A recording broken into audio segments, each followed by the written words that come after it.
बहुत समय पहले मध्य भारत के एक छोटे से गांव का नाम था सोनपुर। चारों ओर हरे भरे खेत, छोटे तालाब और दूर तक फैला घना जंगल। गांव के लोग खेती बाड़ी करके अपना जीवन गुजारते थे, लेकिन उस जंगल का नाम सुनते ही लोग कांप जाते। कहा जाता था कि वहाँ एक विशालकाय शेर रहता है, सुनहरी अयाल, लाल आंखें और इतनी जोरदार गर्जना कि पेड़ तक कांप उठें। गांव के बूढ़े अक्सर बच्चों को डराते। संध्या ढलने से पहले घर आ जाना, वरना जंगल का शेर तुम्हें खा जाएगा। पर सच तो ये था कि किसी ने कभी शेर को गांव पर हमला करते नहीं देखा। वो हमेशा जंगल की गहराइयों में रहता, मानो इंसानों से कोई बैर न हो। गांव में एक साहसी और दयालु स्त्री रहती थी, सावित्री। उसके पति का देहांत हो चुका था और वह अकेली ही खेतों और जंगल से लकड़ियां लाकर अपना जीवन चलाती। एक दिन दोपहर को सावित्री जंगल में लकड़ी काटने गई। अचानक उसने एक दर्द भरी गर्जना सुनी। पास जाकर देखा तो उसका दिल कांप उठा। एक विशाल शेर लोहे के शिकारी फंदे में बुरी तरह फंसा हुआ था। उसकी टांग से खून बह रहा था, आंखों में पीड़ा थी, पर अजीब बात ये कि उसकी आंखों में गुस्से से ज्यादा मदद की पुकार थी। गांव की औरतें शायद भाग जाती, पर सावित्री का दिल दया से भर गया। उसने कांपते हाथों से फंदा खोला।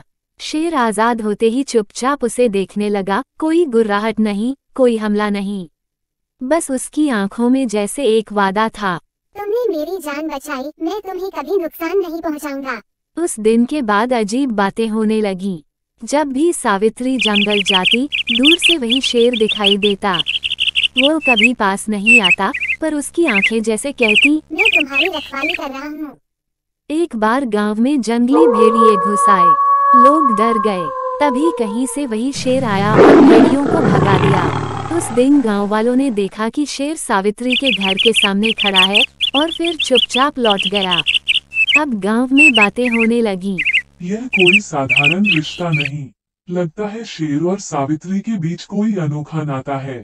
सावित्री भी महसूस करती कि यह सिर्फ जानवर और इंसान का रिश्ता नहीं, बल्कि कुछ गहरा है, मानो दोनों की तकदीरें किसी रहस्य से बंधी हों।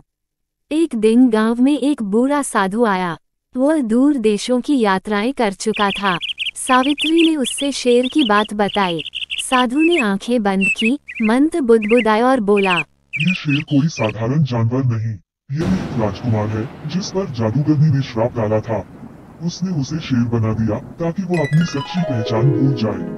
पर श्राप में एक राह भी है, यदि कोई निडर, दयालु इंसान उसकी मदद करे तो श्राप टूट सकता है। सावित्री हैरान थी। साधु ने आगे कहा, श्राप तोड़ने के लिए तुम्हें जंगल की गहराइयों में जाना होगा। वहाँ 3 कठिन परीक्षाएं हैं। केवल सच्चे साहस और दया से ही तुम सफल हो पाओगी। सावित्री ने बिना सोचे हाँ कर दी। अगले दिन वह शेर के साथ जंगल के अंधेरे हिस्से में पहुंची। अंधेरी गुफा में भयानक आवाजें गूंज रही थीं। अंदर जाते ही सावित्री के सामने डरावने भूतों के साए प्रकट हुए, पर उसने डरने के बजाय हिम्मत से कहा, मुझे कोई नहीं रोक सकता, मैं अपने मित्र की मदद करने आई हूँ। साए गायब हो गए। गुफा का रास्ता खुल गया। आगे एक चमचमाता तालाब था जिसमें सोना हीरे तैर रहे थे। आवाज आई, इनमें से कुछ ले लो और लौट जाओ, वरना तुम्हें कष्ट मिलेगा। पर सावित्री ने एक भी मोती नहीं छुआ। वह बोली, मैं धन के लिए नहीं, सच्ची मित्रता के लिए आई हूँ। तालाब सूख गया और आगे का रास्ता मिल गया। तीसरी परीक्षा, सत्य की अग्नि। अंत में एक अग्नि चक्र था। आवाज आई, यदि तुम्हारे दिल में कोई छल है तो यह आग तुम्हें भस्म कर देगी। सावित्री निडर होकर आग में कूद गई। अग्नि ठंडी हो गई और फूलों में बदल गई। परीक्षाएं पूरी हो गईं। सावित्री और शेर पवित्र वेदी तक पहुँचे। साधु ने मंत्र पढ़े। अचानक आकाश में बिजली गिरी और शेर की दहाड़ पूरे जंगल में गूंज उठी। अगले ही पल शेर की जगह एक सुंदर राजकुमार खड़ा था। तेजस्वी आंखें, सुनहरी पोशाक और चेहरे पर कृतज्ञता। वह बोला, मैं राजकुमार विक्रम हूँ। जादूगरनी के श्राप से शेर बन गया था। तुम्हारी दया और साहस ने मुझे मुक्त कर दिया। राजकुमार ने सावित्री को अपने राज्य में चलने का निमंत्रण दिया, लेकिन सावित्री ने कहा, मेरा घर यही गांव है।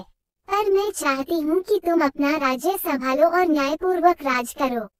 राजकुमार ने वादा किया कि वह अपने राज्य को समृद्ध बनाएगा और हर साल सोनपुर आकर गांव वालों की मदद करेगा।